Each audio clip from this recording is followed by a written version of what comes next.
Upon hearing about that shooting, Stephen McHugh rushed to that supermarket because his two granddaughters and son-in-law, Paul, were inside, hiding in a closet, and Stephen joins us this morning. Good morning to you, Stephen. First of all, just how is your son-in-law doing? How are your granddaughters doing this morning? Everybody's glad to be alive, and the shock of it is still fresh. I understand Paul was actually inside that supermarket to get his COVID vaccine with your granddaughters. Yes. How did you find out something terrible had happened? I was at the other side of the county shopping, and Megan, my daughter, had received a text from Paul while they were, when this all started. And she texted me, and I was just on my way right over there. I understand that Megan and Paul kept texting. There was this text chain that was going on throughout all of this. Yeah. What were they saying in those texts, Stephen? Well, just how terrifying this was. You know, Paul was in there for his COVID shot, and they were going to go food shopping.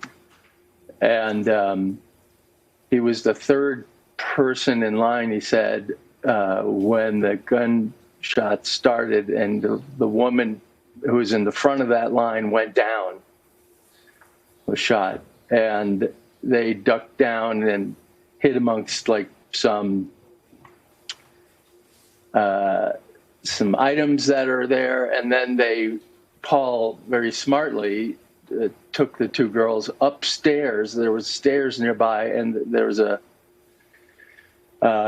staff area, and they went and hid in the coat closet for 45 minutes while all the shooting was going on downstairs, and they were texting Megan from inside the closet, standing among the coats, hiding.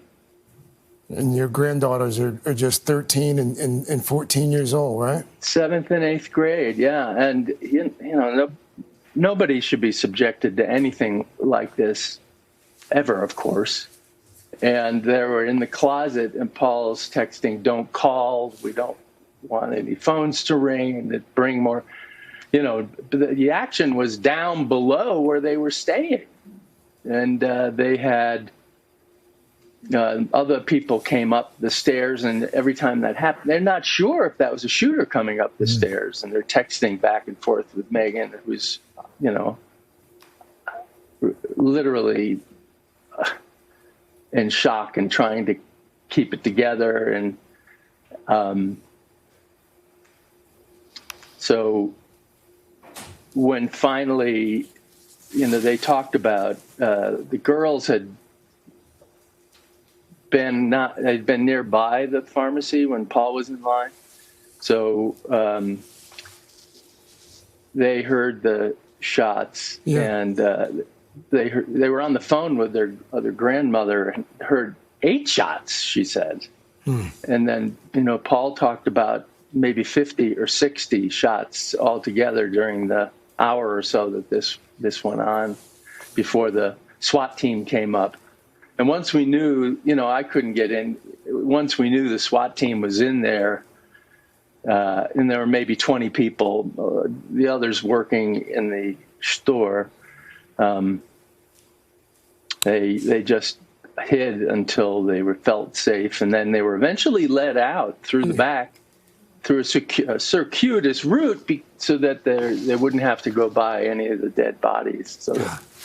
Stephen, I didn't have to see that. I understand that you were able to pick him up from the police station. I would imagine that had to have been quite the hug. It was incredible. We had a group hug right in the lobby of the police station. And you know, when I brought them home, because Paul's car is part of the crime scene, it's still at the parking lot, and they were really hungry, and because they hadn't been able to shop. And they said, "We're not going to the grocery store. We're going to order in." You know, and clearly the girls were, you know, being strong, but this is a deep trauma Stephen, for the community, for us. This is like the Boulder bubble has been burst, and I think there's something about that that's important for all of us. That this is a community. All the communities where these happen, and more than one a day across the United States. This should not be happening.